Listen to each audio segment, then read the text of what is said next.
السلام علیکم ورحمۃ اللہ وبرکاتہ۔ تمام دیکھنے والوں کا آج کی اس پوڈ کاسٹ میں استقبال ہے۔ آج کا یہ دن بڑا تاریخی دن ہے۔ ابھی چند گھنٹے پہلے ہم کانسٹیٹیوشن کلب سے یہاں پہنچے ہیں اور تقریباً 10 لاکھ سے زائد لوگ چند گھنٹوں میں ایک ایسی ڈیبیٹ آلریڈی دیکھ چکے ہیں کہ جس میں اس تصور کو واضح انداز سے ثابت کیا گیا ہے کہ خدا موجود ہے، ہمیشہ سے موجود ہے اور ہمیشہ موجود رہے گا۔ اور آج کی اس ڈیبیٹ سے یہ پتہ چل گیا ہے کہ ایتھیسٹک ورلڈ ویو دلائل کے معاملے میں کتنا بینکرپٹ ہوتا ہے۔ مفتی شمائل احمد عبداللہ ندوی اور اسی طریقے سے مشہور ملحد اور لیریسسٹ جاوید اختر کے درمیان یہ جو ڈیبیٹ ہوئی ہے، اس کا لوگوں کو شدت سے انتظار تھا اور بہت بڑی تعداد میں لوگ ڈس اپوائنٹ اس معنی کر ہوئے ہیں کہ میں خود یہ سمجھ رہا تھا کہ شاید کچھ مضبوط دلائل ایتھیسٹس کی طرف سے آئیں گے اور ملاحدہ شاید کوئی نئی دلیل پیش کر پائیں گے۔ ہم اس میدان میں ایک عرصے سے کام کر رہے ہیں اور میں ہمیشہ یہ دعوے کے ساتھ کہتا آ رہا ہوں کہ الحاد بغیر کسی دلیل کے ایک بے بنیاد عمارت کے اوپر کھڑا ہوا ہے، اور الحمدللہ یہ بات پھر ثابت ہوئی۔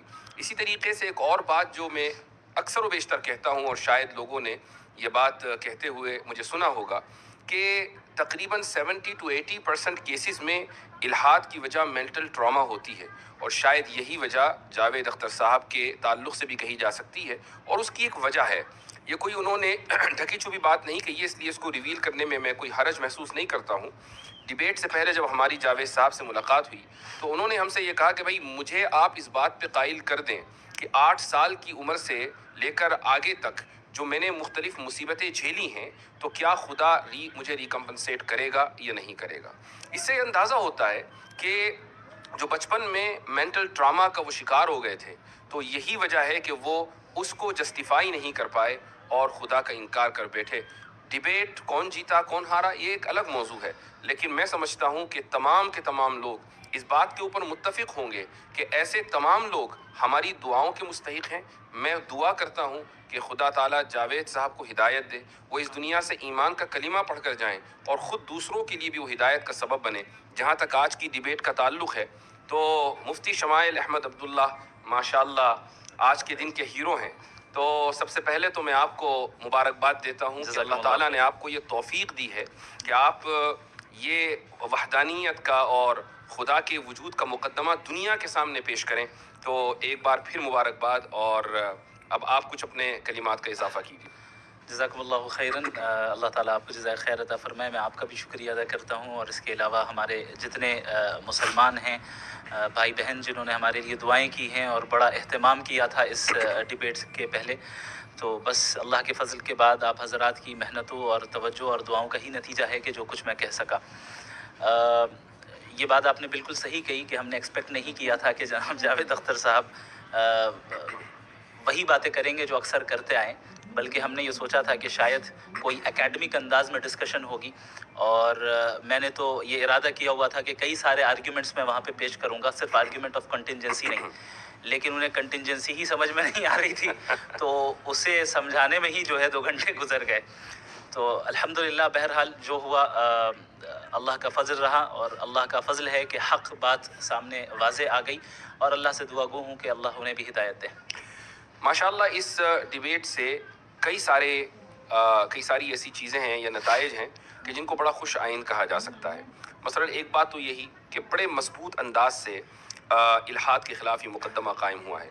دوسرا جو اس کا بڑا پازیٹیو نتیجہ نکلا ہے وہ یہ کہ شاید ابھی تک لوگ یہ سمجھتے آ رہے تھے کہ یہ جو ٹی وی ڈیبیٹ کے اوپر پیڈ مولانا سو کالڈ مولانا جاتے ہیں جن کا کام سوائے چیخنے چلانے کے کچھ نہیں ہوتا، اور ان کو ٹی آر پی اس لیے چونکہ چینلوں کو ٹی آر پی چاہیے تو کچھ 5,000 کا تھیلا ان کو پکڑا دیا جاتا ہے کہ تم چیخو بندروں کی طرح۔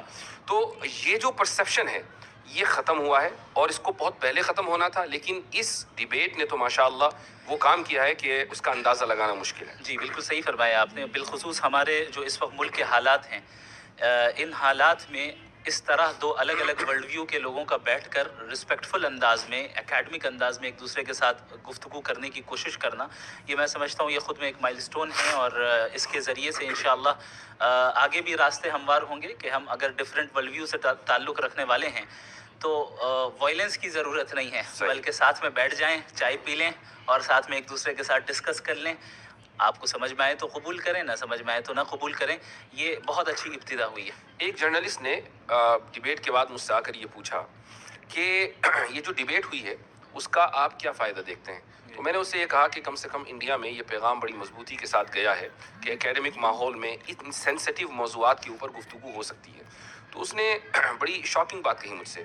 اس نے کہا انڈیا کا کیا مطلب، ساری دنیا میں ایسا ہی ہے، ڈیبیٹ ان موضوعات پر ہوتی نہیں ہے. میں نے کہا نہیں، آپ غلط ہیں. جی، یورپ میں، امریکہ میں، دنیا کے اکثر ممالک میں ان موضوعات کے اوپر ڈیبیٹس ہوتی ہیں، بڑے ہی اکیڈمک ماحول میں گفتگو ہوتی ہے، دونوں طرف سے دلائل آتے ہیں اور الحمدللہ ہم حق کا جو مقدمہ ہے وہ بڑے واضح انداز سے پیش کرتے ہیں.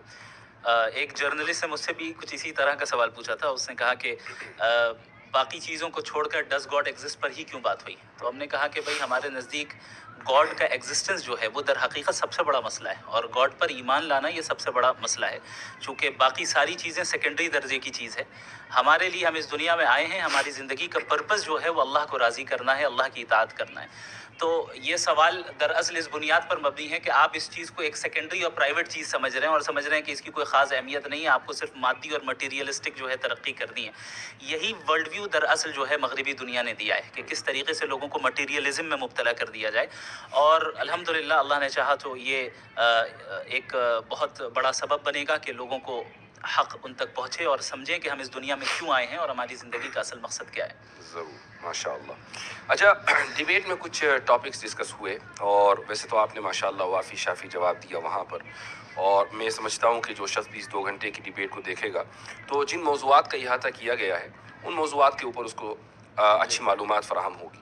لیکن چند باتیں ہیں جن کو ٹائم کی لمیٹیشن کی وجہ سے اور جو اس وقت جو وائب رہتی ہے اس میں آپ کو 5 باتیں کہنی ہیں، ٹائم کم ہے، اس میں سے 2 باتیں آپ نے کہہ دی اور 3 باتیں رہ گئی. تو اس لیے پوسٹ ڈیبیٹ انالیسس کا یہ فائدہ ہوتا ہے کہ جو بات رہ جائے اس کو بعد میں ذکر کر دیا جائے. جاوید صاحب نے ایک بات کہی اور وہ یہ کہ مذاہب کی تاریخ چند ہزار سال سے زیادہ نہیں ہے، یعنی وہ 7-8 ہزار سال، اور انسان اس سے پہلے کا ہے. اور یہ جو مذاہب شروع کیے ہیں یہ تعلیم یافتہ لوگوں نے کیے ہیں، لیکن ساتھ میں انہوں نے جو اس کا ایک چیز ایڈ کی ہے وہ یہ کہ مذہب ایک عرصے تک رہا اور اس کے بعد وہ ختم ہو گیا، پھر دوسرا مذہب آیا، پھر تیسرا مذہب آیا. اس سے یہ پتہ چلتا ہے کہ خدا فانی ہے. جی، اصل میں ان کی پوری توجہ ٹاپک سے ہٹ کے ریلیجن، چونکہ اکثر وہ ریلیجنس پر ہی بات کرتے آئے، اور مجھے لگتا ہے کہ گاڈ کے ایگزسٹنس پہ شاید ان کی پہلی ڈیبیٹ ہے، مجھے نہیں نظر آئی. تو وہ گاڈ کے ایگزسٹنس سے ڈائریکٹ خدا تک یعنی ہر اصلی مرتبہ بندے سے پہلی religion پہ آ رہا ڈیبیٹ ہے. جی اصلی بندے سے پہلی ڈیبیٹ. جی، یہ بہت اہم پوائنٹ ہے. اس کی وجہ یہ ہے کہ یہ جشن ریختہ تو تھا نہیں کہ اس میں مثلاً کوئی صحافی خاتون یا کوئی مت بیٹھ گیا اور اس نے کبھی غالب کا شعر پڑھ دیا اور انہوں نے 5 اشعار کا اضافہ کر دیا اور پھر مستر کے کچھ اشعار حالت اس طرح شاید وہ یہی سوچ کر آئے تھے، وہ یہ سوچ کر آئے تھے کہ بھئی میں کچھ بھی پھینک دوں گا یا کچھ بھی کہہ دوں گا. تو اس طرح نہیں ہوا کرتا. اور یہ ایک good lesson has been learned. جتنا صرف ان کے ذریعے بلکہ جتنے بھی لوگ تھے کہ جو الہاد کی طرف سے پیش ہوئے تھے آڈینس میں، ان کو بھی یہ پتہ چل گیا کہ اہل مذہب کے پاس جو مقدمہ ہے بہت اسٹرانگ، وہ بہت اسٹرانگ ہے. اور یہ صرف انہی کا نہیں بلکہ پورے ایتھیسٹک ورلڈ ویو کا یہ ایک طریقہ رہتا ہے کہ وہ یہ پریٹینڈ کرتے ہیں کہ ایتھیزم ڈیفالٹ پوزیشن ہے. جی ہاں. جبکہ ایسا نہیں ہے. اگر ہم تاریخ میں دیکھیں تو جو بہت سب سے پہلا جو ملتا ہے ایتھیسٹ یا ایتھیسٹک فلسفی جو ملتی ہے، اگر ہم ہندوستان سے ہی لیں تو تقریباً وہ میرے خیال سے 500 سے 600 بیفور کامن ایرا ہے. اور اس سے پہلے بھی مذاہب کے ہمارے پاس یعنی ٹیسٹیمنیز موجود ہیں، آثار ظاہر ہوئے ہیں، اور پتہ چلا ہے کہ ان سویلائزیشنز کے ہاں اس سے پہلے سے خدا کا تصور موجود تھا. بلکہ ہر مذہب میں اگر خدا کا تصور ہے، صحیح یا غلط اس سے قطع نظر، تو اس کا مطلب تو یہ ہوا کہ جب سے مذاہب ہیں تب سے انسانیت اس بات کے اوپر متفق ہے کہ خدا ہے. خدا کی تشریح میں تو اختلاف ہوا ہے، بالکل. تو یہ تو یونیورسل ٹروتھ ہوا. صحیح. اور جہاں تک ان کا یہ کہنا ہے کہ مذاہب آئے اور چلے گئے، خدا فانی ہو گیا، تو وہ مذہب غلط تھا اس لیے فنا ہو گیا. اس کا خدا کہاں فانی ہوا؟ خدا تو باقی ہے. صحیح مذہب آج بھی باقی ہے. ہر مذہب فیت مانگتا ہے. یہ تو ایسے سردرد والی چیز ہے، پتہ نہیں یہ اس کھول میں مبتلا ہیں، اس سے کیوں نہیں باہر آ رہے ہیں. اصل میں رچرڈ ڈاکنز نے یہ ذکر کیا ہے کہ فیتھ اور بلیف میں فرق ہے. فیتھ وہ ہے جو irrational ہو اور اس کے پیچھے ایویڈنس نہ ہو, اور بلیف یہ ہے جو ایویڈنس بیسڈ ہو, ریشنل ہو اور خود آپ ایکسپیرینس کر سکتے ہو. تو وہ ان کا اپنا ہے بھی نہیں, انہوں نے وہاں سے لیا اور اس پہ ان کو پورا فیتھ ہے. جی ہاں بالکل. اس پہ وہ غور نہیں کر رہے ہیں کہ صحیح ہے کہ نہیں ہے. جی ہاں. تو وہ ہمیشہ سے ہر ڈیبیٹ میں یہی کہتے ہیں, اسی لیے میں نے ان کو واضح کیا کہ بھائی فیتھ صحیح بھی ہو سکتا ہے, غلط بھی ہو سکتا ہے. آپ جو ڈیفینیشن فیتھ کی بیان کر رہے ہیں وہ بلائنڈ فیتھ ہے, اس کو تو ہم بھی نہیں مانتے ہیں. دو باتیں انہوں نے اور کہی ہیں. جی. ایک بات انہوں نے یہ کہی کہ انسان کی پیدائش جی. رینڈم ہے, اور دوسری بات انہوں نے یہ کہی کہ انصاف انسانی تصور ہے. اس کو کیسے, مجھے یقین ہے کہ آپ نے اس وقت بھی جواب دیا تھا, لیکن پھر بھی اس کو تھوڑا سا الیبریٹ کریں. انسان کی پیدائش رینڈم ہے, یہ تو ظاہر ہے کہ ان کے ورلڈ ویو کے اعتبار سے, ہمارے ورلڈ ویو کے اعتبار سے بالکل واضح ہے کہ ہم اس دنیا میں ایک مقصد کے تحت بھیجے گئے ہیں. اب ان حضرات کی طرف سے سوال یہ ہوتا ہے کہ بھئی اگر ہم بھیجے گئے اس دنیا میں تو خدا نے ہم سے پوچھا کیوں نہیں؟ اسی لیے وہ اپنے آپ کو کہتے ہیں کہ ہم رینڈملی آ گئے. تو یہ سمجھنا چاہیے بھئی خدا کا اور انسان کا درجہ کیا ہے. وہ خدا ہے, آپ کا امپلائی تھوڑی ہے جو آپ سے پوچھے گا. تو ہم اس دنیا میں آئے, یہ آپ کو لگ رہا ہے کہ رینڈم ہے, جبکہ ایسا نہیں ہے, ایک مقصد کے تحت آئے. دوسری بات یہ کہ جو رینڈمنس ہے نا, تو جی. اس کا جو پوائنٹ آف ریفرنس ہے وہ ہم ہیں, خدا نہیں ہے. صحیح. یعنی ہمارے لیے ایک انسان کی پیدائش رینڈم ہے, کسی کو پہلے سے پتہ نہیں ہوتا کہ 10 سال کے بعد کون اس دنیا میں آئے گا. جی. ہمیں ایسا لگتا ہے کہ رینڈملی کوئی انسان آ گیا, لیکن خدا کے لیک آف انفارمیشن. ایگزیکٹلی. تو یہ تو آرگیومنٹ فرام اگنورینس ہے. آرگیومنٹ فرام اگنورینس ہے. اور یہ چیز میں نے اپنے اوپننگ اسٹیٹمنٹ میں بتائی تھی کہ یہ جو یا تو آرگیومنٹ فرام اگنورینس ہی ہوگا ان کے جواب کی بنیاد, یا پھر یہ کہ وہ ڈوگمیٹک آنسر دیں گے. انصاف انسانی تصور ہے. یہ تو سمجھ میں آ گیا, وہ آگے پیچھے کرتے رہے. انصاف انسانی تصور ہے, اور انہوں نے کہا کہ نیچر میں انصاف نہیں پایا جاتا ہے. تو میں نے کہا کہ اگر نیچر میں انصاف نہیں پایا جاتا ہے تو اس کا مطلب انصاف کا نہ ہونا نیچرل ہے. تو آپ کیوں اسٹرائیو کر رہے ہیں انسان کو لانے کے لیے, انصاف کو لانے کے لیے؟ اور انصاف اگر لوگوں کا بنایا ہوا ہے تو پھر مسئلہ وہی آبجیکٹو اور سبجیکٹو والا آتا ہے کہ آپ کیسے ڈیسائیڈ کریں گے کہ انصاف اچھی چیز ہے یا بری چیز ہے. آپ کے نزدیک انصاف اس لیے اچھی چیز ہے چونکہ سوشل کنسنسس ہے. تو سوشل کنسنسس تو ایسی چیز ہے جو ہر زمانے میں یعنی ہر 50 سال 100 سال میں چینج ہو جائے, اس کی تو کوئی گارنٹی نہیں ہے. جبکہ انصاف ایک ایسی چیز ہے جو کہ آبجیکٹیولی مورلی ٹرو ہے, اور جو چیز آبجیکٹیولی مورلی ٹرو ہو, ظاہر ہے کہ اس کے لیے کوئی ایسا فاؤنڈیشن اور اسٹرانگ فاؤنڈیشن چاہیے جو سوشل کنسنسس سے یا پرسنل پریفرنس سے چینج نہ ہو, بلکہ اکراس اسپیس اینڈ ٹائم یکساں رہیں, سیم رہیں. انصاف نیچر میں موجود نہیں ہے اور انسانی تصور ہے, یہ دراصل خدا کے وجود کی دلیل ہے. وہ اس طریقے سے کہ اگر انصاف across the natural world exist کرتا, جانوروں میں ہوتا, شیر پرندوں میں ہوتا اور پتھروں میں ہوتا, تو آپ یہ کہہ سکتے تھے کہ بھئی دنیا, انسان اس دنیا کا حصہ ہے تو اس میں بھی ہے. لیکن کہیں نہیں ہے, انسان میں ہے اور انسان ہی مکلف ہے. تو اس سے یہ ثابت ہوا نا کہ یہ بائی ڈیزائن ہے, بائی ایوولوشن نہیں ہے. صحیح. تو یہ ایک بہت مضبوط دلیل ہے جو وہ ہمیں ہمارے ہاتھ میں پکڑا رہے ہیں کہ یہ دلیل آپ میرے خلاف دے دیں. اچھا, ایک اور جو مسکنسیپشن ہے ایتھیسٹ کا, میرے خیال سے اس کو کلیئر کرنا بہت ضروری ہے, اور وہ یہ ہے, اور مجھے اس کا اندازہ ہے کہ اس وقت اس کو کلیئر نہیں کیا جا سکتا تھا چونکہ ہماری جو ڈیبیٹ ہے وہ ایگزسٹنس آف گاڈ پر ہے یا تھی, وہ مذہب کے اوپر نہیں تھی. اور یہ جو مسکنسیپشن ہے وہ یہ ہے کہ اہل مذاہب کے یہاں سوال کو ڈسکریج کیا جاتا ہے, کہا جاتا ہے کہ سوال مت کرو, اور جو لوگ سوال کرتے ہیں وہ ترقی کر کے کہاں تک پہنچ گئے, اور جن لوگوں نے سوال کو ڈسکریج کیا وہ آج کہاں پڑے ہوئے ہیں. تو یہ جو مسکنسیپشن ہے اس کو ذرا کلیئر کیجیے. میں نے وہاں پر یہ بات کہی تھی کہ مذاہب اور ظاہر ہے بالخصوص اسلام سوال کرنے سے ڈسکریج نہیں کرتا ہے, ہاں بیجا سوال کرنے سے ڈسکریج کرتا ہے. تو صحیح سوال اور غلط سوال, کہاں سوال کرنا چاہیے کہاں نہیں کرنا چاہیے, یہ دراصل فرق ملحوظ رکھنا چاہیے. اب ایک انسان اللہ سے بیجا سوالات کریں جیسے کہ وہ کرتے آئے ہیں, ولیعاذ باللہ ان کے الفاظ ہیں کہ اگر وہ ہے تو پھر اس کی کیا مجال ہوگی, میں پوچھوں گا اور یہ کروں گا, تو ظاہر ہے یہ بیجا چیزیں ہیں. تو یہاں پر آپ کو سوال کرنے کی اجازت نہیں ہوگی, چونکہ جب آپ نے گاڈ کے ایگزسٹنس کو تسلیم کر لیا تو آپ نے اس کی اتھارٹی کو مان لیا ہے. اب جس کی اتھارٹی کو آپ نے تسلیم کر لیا ہے تو اب اس سے سوال نہیں ہوگا. ہاں لیکن اس اتھارٹی کو تسلیم کرنے کی تلاش میں جب تک آپ اس راستے میں ہیں, ظاہر ہے سوال کرنا, اسی لیے قرآن کہتا ہے فَاسْأَلُوا أَهْلَ الذِّكْرِ إِن كُنتُمْ لَا تَعْلَمُونَ, کہ تم علماء سے سوال کرو, اہل علم سے سوال کرو, جاننے والوں سے سوال کرو اگر تمہارے پاس علم نہیں ہے. تو یہ بھی دراصل ایک ڈوگمیٹک آرگیومنٹ ہے جو ایتھیسٹک دنیا کی طرف سے اٹھایا جاتا ہے کہ مذہب تو سپریس کرتے ہیں. اچھا ایسا ہو سکتا ہے کہ ماضی میں بہت سے مذاہب ایسے گزرے ہوں اور ابھی بھی ایسے مذاہب ہوں جو ان چیزوں کو ڈسکریج کرتے ہوں, لیکن اگر ظاہر ہے اگر وہ کرتے ہیں تو ہم تو اسے سپورٹ نہیں کرتے. ہم تو جو اس مذہب کے قائل ہیں جو صحیح مذہب ہے. جو میں نے ابھی کہا کہ اس وقت یہ اس سوال کا جواب اس طریقے سے دینا ممکن نہیں تھا چونکہ ڈیبیٹ ریلیجن پر نہیں ہے, ورنہ قرآن کریم نے واضح طور سے کہہ دیا کہ لا تسألوا عن اشیاء ان تبد لکم تسؤکم. یہ ان تبد لکم تسؤکم کا جو اضافہ ہے وہ خود بتا رہا ہے کہ مطلق سوال سے منع نہیں کیا جا رہا ہے بلکہ ایسے بیجا سوالات سے منع کیا جا رہا ہے جو نقصان دہ ہیں, وہ خود آپ کے لیے نقصان دہ ہیں. تو یہ جو ان لوگوں کی طرف سے ایک مسکنسیپشن پھیلایا جاتا ہے اس کو ٹھیک کرنا بہت ضروری تھا. اسی طریقے سے اگر آپ ہماری ہسٹری کو دیکھیں, خدا کی ذات اور خدا کی صفات کے تعلق سے میں سمجھتا ہوں کہ جتنا ڈسکشن ماضی میں ہو چکا ہے بالکل ابتدائی دور میں معتزلہ کے دور میں اور اس کے بعد, تو وہ پورا کا پورا رچ ٹریڈیشن اور کلچر یا کہہ لیں کہ پورا لٹریچر وہ آج بھی ہمارے پاس موجود ہے. اور بہت سے کریکولمز میں جو اسلامک ٹیچنگ کے اسلامک اسٹڈیز کے کریکولمز ہیں ان میں پڑھایا جاتا ہے.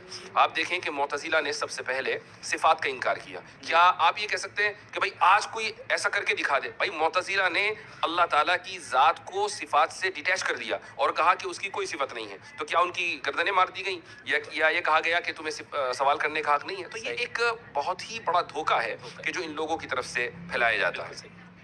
جی ہاں, ایک بڑا بچکانہ سوال آیا اور میں تو بہت زیادہ حیرت زدہ رہ گیا, اور یہ حیرت کی وجہ یہ رہی کہ جب میں نے اس موضوع کے اوپر کام کرنا شروع کیا آن لائن اور سوشل میڈیا کے اوپر میں آیا, تو بالکل ابتدائی دنوں میں غالباً یہ بات ہے 2016 یا 17 کی, تو اس وقت جو بہت لو آئی کیو قسم کے اسلاموفوبز ہوا کرتے تھے وہ آ کے یہ سوال کیا کرتے تھے کہ قرآن میں ڈائناسور کا تذکرہ کیوں نہیں ہے.